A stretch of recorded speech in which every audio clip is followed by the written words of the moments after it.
Oh, David.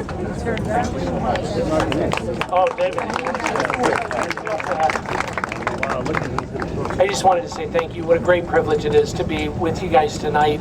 Thank you to Chabad Palos Verdes for this honor, which I accept on behalf of all of the veterans of Battleship Iowa. I was told that I only had about 2 minutes, but I wanted to share 2 quick stories with you. If you give me the mic long enough, I will tell sea stories all night. So, but the first story was coming to Iowa the first time.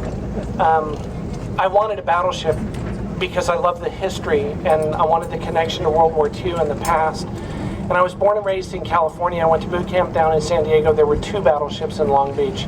I knew that I was going to Long Beach. I've got everybody in my family in the Navy. My brother is stationed in Long Beach. I just knew I was going to Long Beach. So the Navy has a thing called a dream sheet. And I put down on the dream sheet, they give you 3 choices of ship and 3 choices of station. So I put down Long Beach, San Diego, and Treasure Island. And for the class of battleship, I put battleship, because that's what I wanted.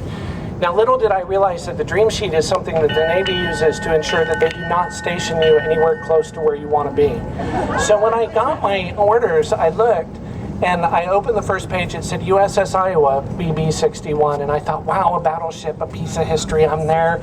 And I turned the page, and it said Norfolk, Virginia. And I thought, there's been some horrible mistake here.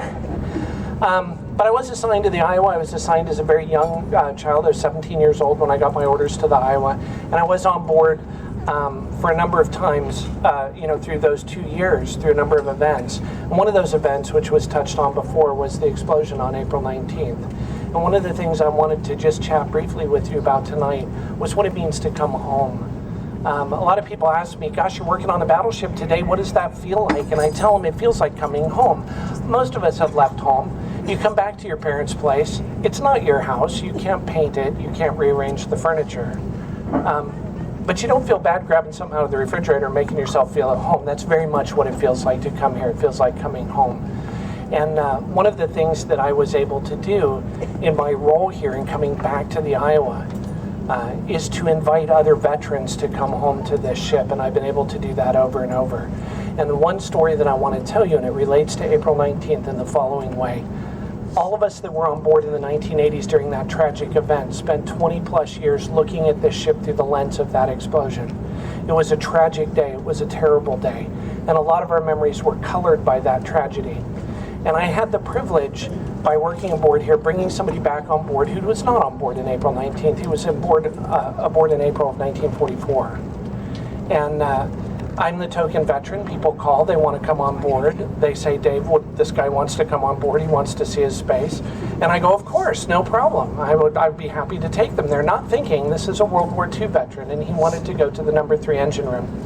And so when I met him in the parking lot, I thought, oh my gosh, I have killed this man, because he could barely walk. He had a cane, and he could barely make his way up the brow.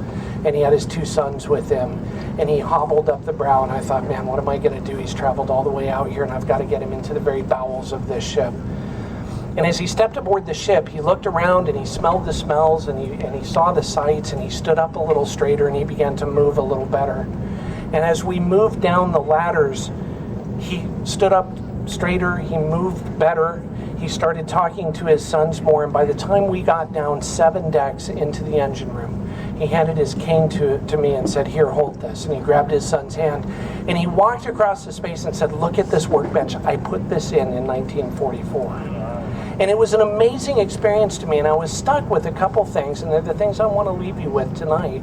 The first one was, this man's passing the torch. He's a World War II generation. He's one of the last of the greatest generation. We're losing them at an alarming rate.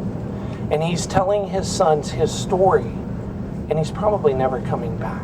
And that was very emotional for me. The second thing was, I have looked at this ship for 20 plus years through the lens of a great tragedy that happened in my life, and it's not even on his radar. He doesn't think about it. It's not part of his story. And I thought to myself, it's not really the story of the Iowa. The story of the Iowa and the story of all members who serve have tragedy touched on them, but that's not the story. It is a story of greatness and a story of service. And that is the story that he was passing on. And in a moment of what I would consider great healing, I thought to myself, Canfield, It's not your story either. You're not defined by a moment in time that tragedy touched your life. You are defined by the greatness that you participate in on the long haul. And I think that's why all of us are here. That's why I am pleased and proud to accept this award.